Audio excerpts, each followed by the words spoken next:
Ako proud ako kay Isabel kasi first movie niya to. And nag-enjoy ako na ma-meet ni Isabel, yung isa sa mga favorite directors ko, si Direk Zay.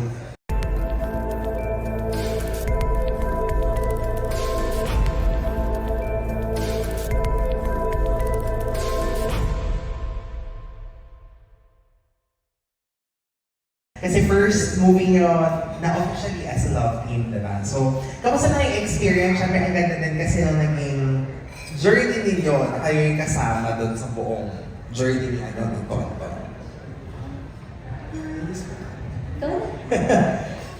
Unang-una, ako proud ako kay Isabel kasi first movie niya to. And nag-enjoy ako na ma-meet ni Isabel, yung isa sa mga favorite directors ko, si Direk Zay.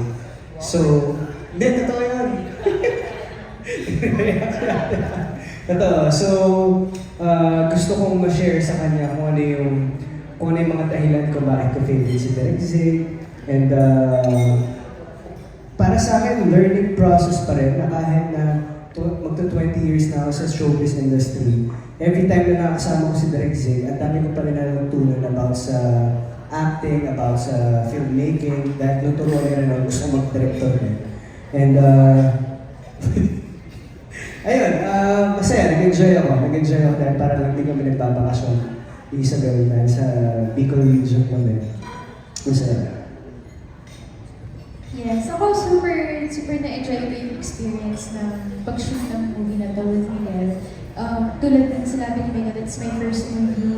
And excited din ako kasi also like what Miguel said, one of his favorite directors talaga si Direk Zay. Even before kami nag-Firefly, palagi na niya sa akin kinikwento si Direk. So, I was excited to learn from him, to work with him, and talagang sobrang grateful ako kasi I felt like I was guided throughout the movie. Kasi syempre iba yung pag gumagawa ka ng pelikula sa teleserye, iba yung process sa artista. So I was just very grateful kasi, ayun, andun lang si andun si Miguel all throughout with me to guide me to enjoy, you know, the experience with me.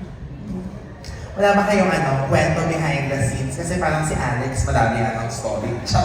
I mean, hindi, ang ganda kasi nung post mo kanina, di ba? Yung pa-picture ka sa kanilang dalawa. So may mga ganong moments din ba off-cam nung sinushoot niyo yung Firefly? Yung mga moments niyo together. Hindi naman namin nakasama si Ate Alex sa taping. Kasi iba yung storyline nila. Bago, mas spoiler. Basta, hindi namin siya kasama. So yun, ito yung mga promos na kami nagpapalitan.